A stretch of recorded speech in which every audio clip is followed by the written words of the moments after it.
Usually when we talk about a government upgrading its technology, we picture this incredibly painful, drawn-out Oh, process. absolutely. It's an absolute nightmare most of the time. Right. It's like trying to remodel a house while you're still living in it.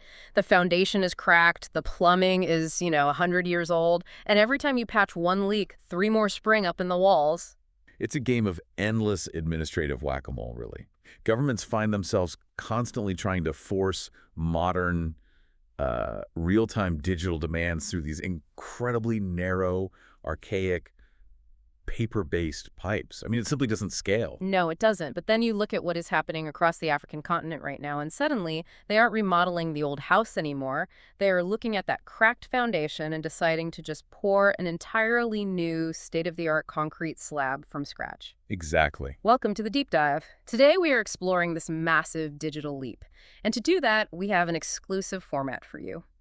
Sitting right here with me is the CEO of the very company architecting this transformation. It's great to be here. Let's get right into it, because what my company, ATMC, is doing across the continent is, well, it's about rethinking the fundamental relationship between the state and the citizen. And for you listening, we need to set the scale of what we are unpacking today, because this is not a theoretical white paper, and it's not some small municipal pilot program. No, well, not all. ATMC has built over 50 distinct e-government modules, and those modules are actively deployed across more than 20 African nations.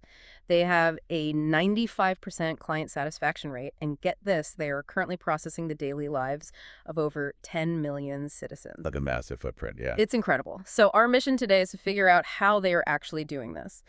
By the end of this deep dive, you will understand how entire nations are leapfrogging legacy systems to build fully digital, offline-capable governments entirely from the ground up. It's quite the journey. So let's start at square one. Before a government can collect a single tax dollar or secure a property line or, pave a local road, it has to know who it is actually governing. Right? Identity. Identity is the absolute bedrock of everything our team builds. The foundation of any functioning digital state has to be absolute certainty of identity. Which makes sense, yeah. Because think about it, if you cannot accurately, uniquely identify a citizen, every subsequent system you build on top of that identity layer, whether it's public health, tax collection, education, whatever, Yeah. it will eventually fracture and collapse under its own weight. It's just a house of cards otherwise. Exactly. That is why the very first pillar of our e-government platform is always the National Citizen ID and Civil Registry module. And when we talk about national ID in this context, we aren't talking about, a clerk typing a name and a birth date into a glorified Excel spreadsheet. Oh no, far beyond a spreadsheet. We're Mm. talking about comprehensive biometric enrollment. When we engineered this module, we built in multimodal biometrics. Meaning multiple different types of scans. Right. We are capturing fingerprints, iris scans, and facial recognition all at once. Hmm. Relying on just one biometric marker in a diverse population it can lead to gaps. Yeah. So capturing multiple data points creates this airtight digital profile. Wow. Fingerprint, iris, and face. Yeah. But the underlying challenge isn't just the software, it's the geography. Oh, right. The physical distance. Exactly. It is relatively easy to set up a high-tech biometric enrollment center in a thriving capital city, right?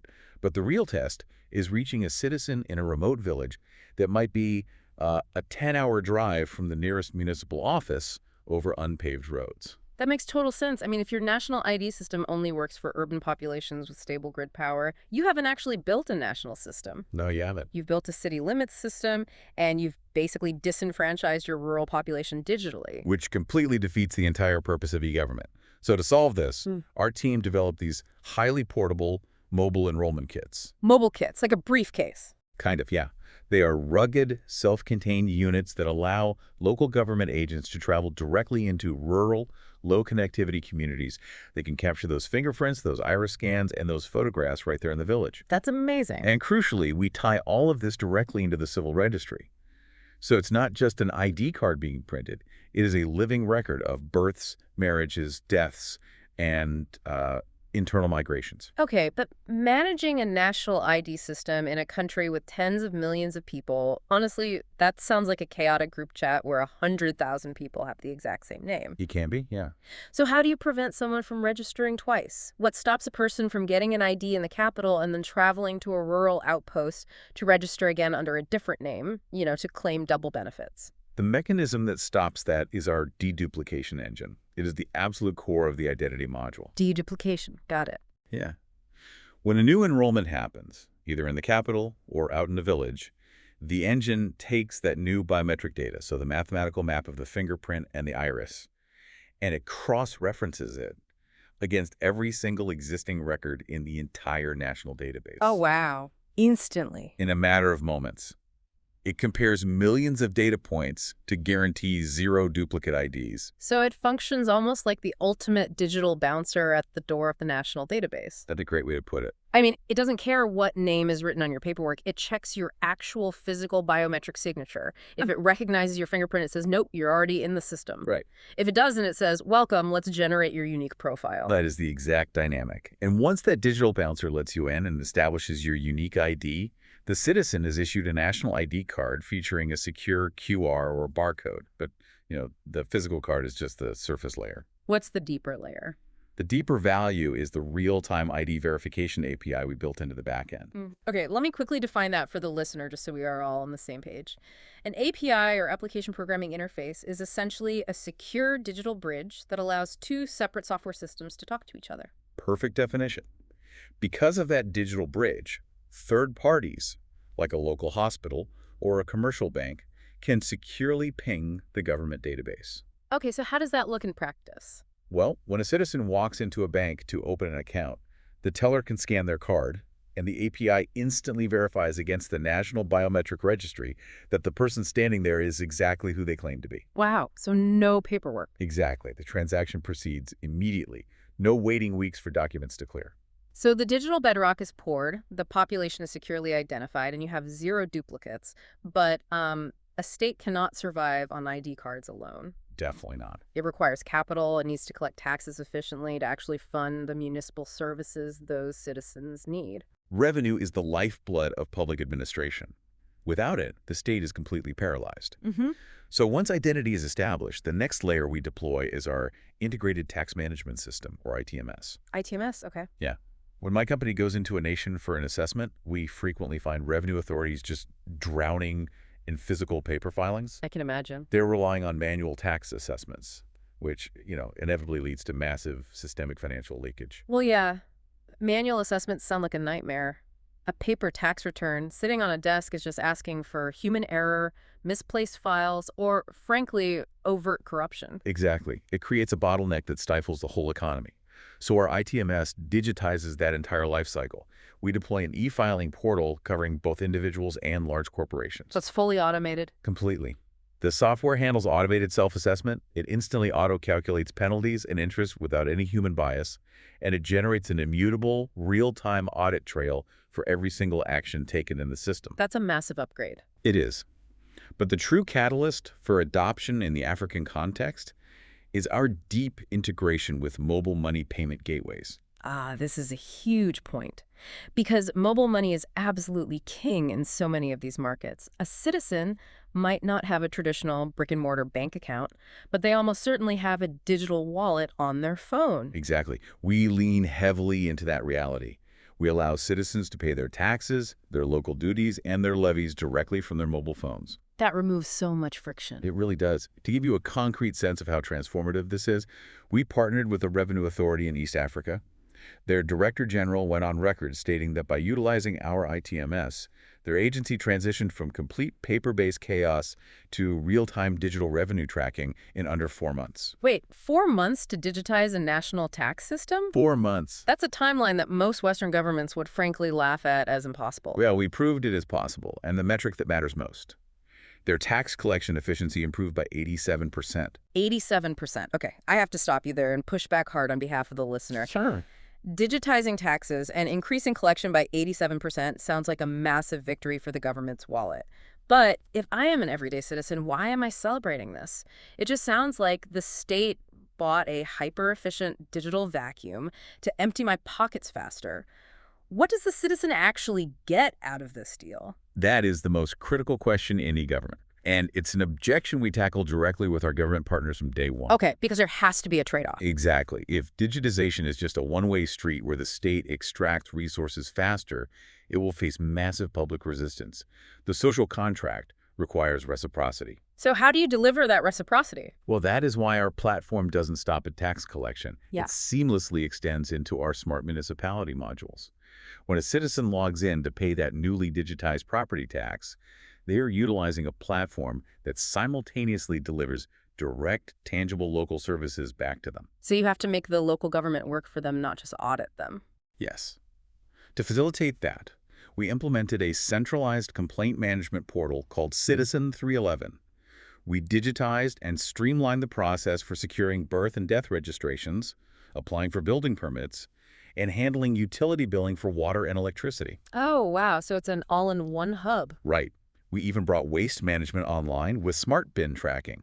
The result is a complete shift in dynamics. I can see that. Yes, the state's tax collection becomes highly efficient. But in return, the citizen gains a frictionless, transparent way to get their building plans approved in days instead of months. They can track their neighborhood garbage collection and report a massive pothole directly to the Public Works Department, all from their device. It changes the fundamental psychology of the relationship. You go from feeling like a subject being audited to a customer receiving a service. And the data supports that psychological shift. Across our deployments, when we pair efficient tax collection with immediate municipal services, we see a 20% direct increase in citizen satisfaction. That's fascinating. So we have identity locked down, and the municipal revenue and local services are flowing smoothly. But a functioning state also has to guarantee the security of physical property and personal safety. Absolutely.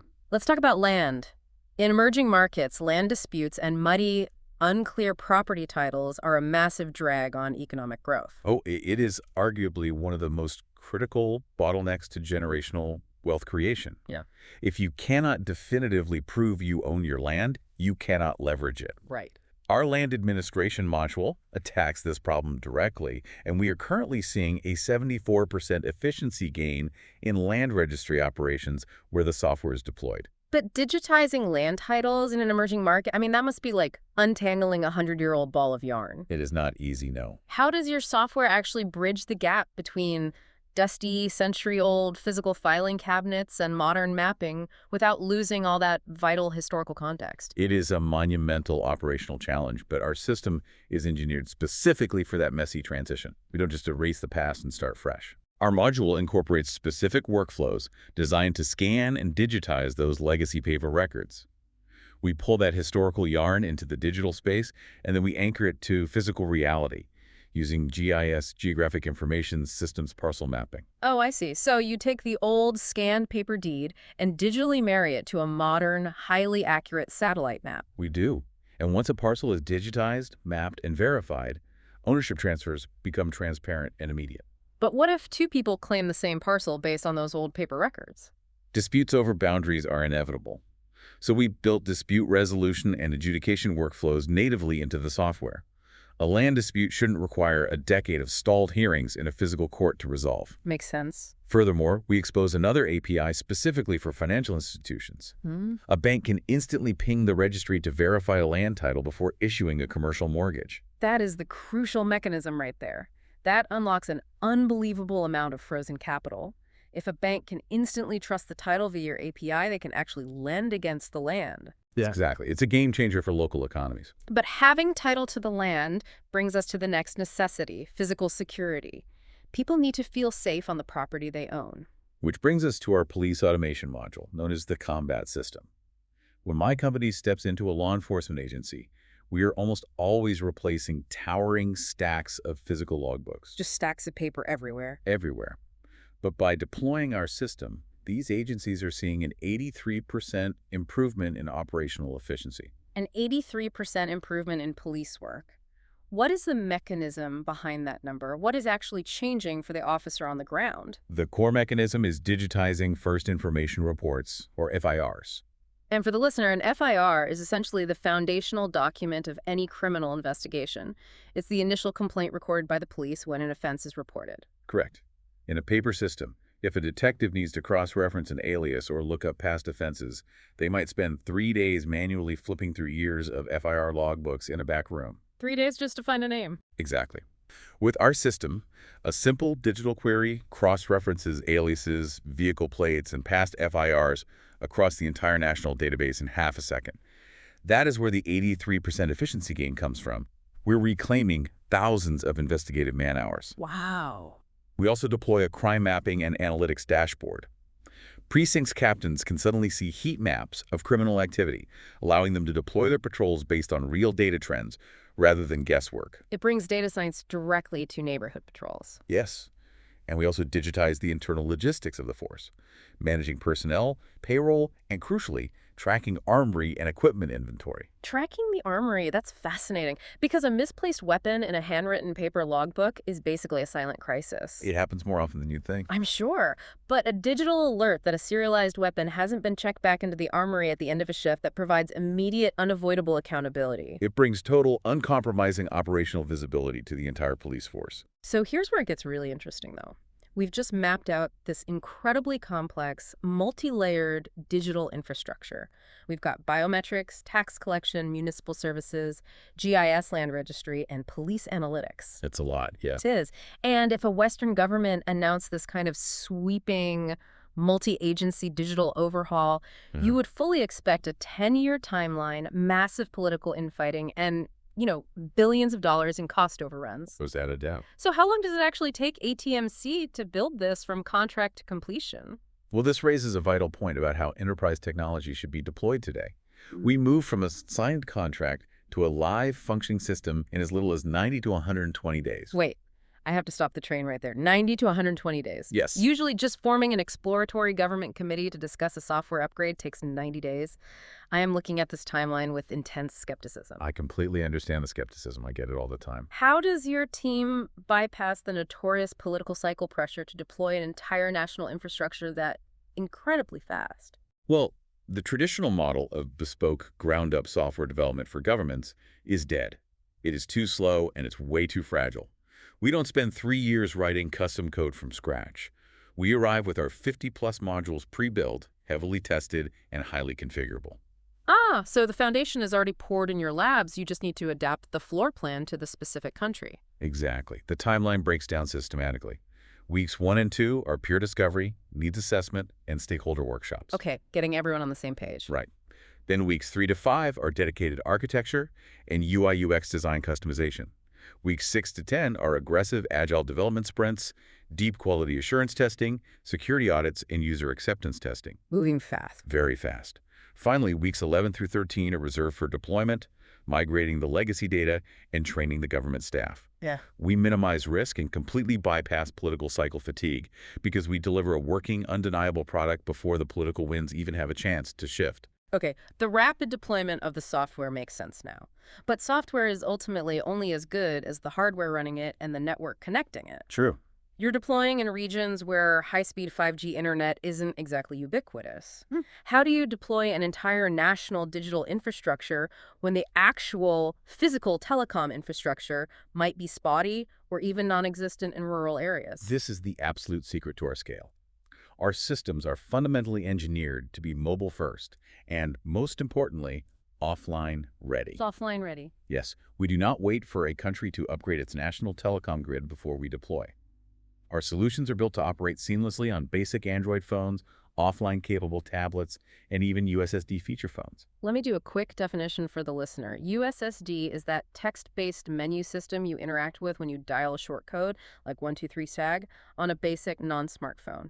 It allows the phone to communicate directly with the cellular network's computers without needing an active internet data plan. Spot on. It is incredibly effective for low-bandwidth environments. But the tablet functionality is just as critical. Imagine a local healthcare worker in a rural clinic entering a patient's data into our health module. Okay. Suddenly, the power grid fails, and the internet drops out entirely. Right, which in a traditional cloud-based system, the screen goes blank, the work is lost, and the clinic just grinds to a halt. But not with our architecture. The local device simply caches the new data into its encrypted offline storage. It allows the healthcare worker or the tax collector or the enrollment agent to continue their work completely uninterrupted. The software just keeps running. And then what happens when the connection comes back?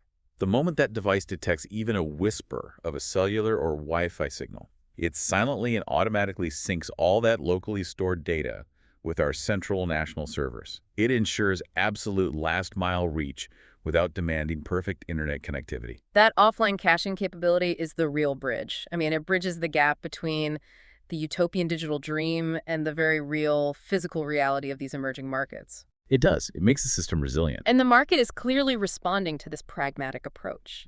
Looking at the adoption growth curves across nations like Kenya, Nigeria, Ghana, and Rwanda from 2020 heading into 2025, the uptake is just a massive, incredibly steep climb. We are witnessing incredible momentum. When a government realizes they don't have to wait a decade for a digital transformation, when they see it can be done in months, regardless of their current infrastructure, the appetite for modernization becomes voracious. So what does this all mean for you, the listener? If we zoom out and look at the macro impact of ATMC's solutions across these 20-plus nations, we are looking at a pie chart of progress that is beautifully balanced. Yeah, the numbers speak for themselves. Your deployments yield a 35% improvement in the delivery of digital services, a 25% reduction in physical paperwork, a 20% direct cost savings for the government budgets, and a 20% boost in overall citizen satisfaction. That is a massive paradigm shift in how a state operates. It comes down to owning the ultimate outcome, not just delivering a piece of software and walking away. When our team reduces that massive burden of paperwork and increases the accessibility of those digital services, we are fundamentally empowering both the capacity of the state and the daily life of the citizen. It's incredible to see the mechanics of this transformation laid bare, to understand how a 90-day deployment and offline-ready tablets can literally rewire a nation. But I want to leave you, the listener, with a final provocative thought to mull over as you go about your day. I'd love to hear it. We've talked about all these individual modules, the National Citizen ID, the ITMS for taxes, the land registry, the smart municipality portals. Right now, they operate as incredibly efficient, distinct pillars of government. But imagine what happens in the next 5 to 10 years when these currently isolated modules inevitably start talking to each other natively, without any human prompting. That interconnectedness is exactly where the horizon is shifting. What does a society look like when the health records portal naturally integrates with the national ID database, which seamlessly feeds into the smart municipality grid, triggering automatic public works responses based on demographic health trends? You're looking at the birth of a completely frictionless, interconnected digital state with absolutely zero administrative drag. A solely responsive government. A state that reacts, adapts, and serves its people in real time. It is a fascinating future to imagine. Thank you so much for joining us on this exclusive deep dive. Keep questioning the systems around you and keep exploring the digital horizon.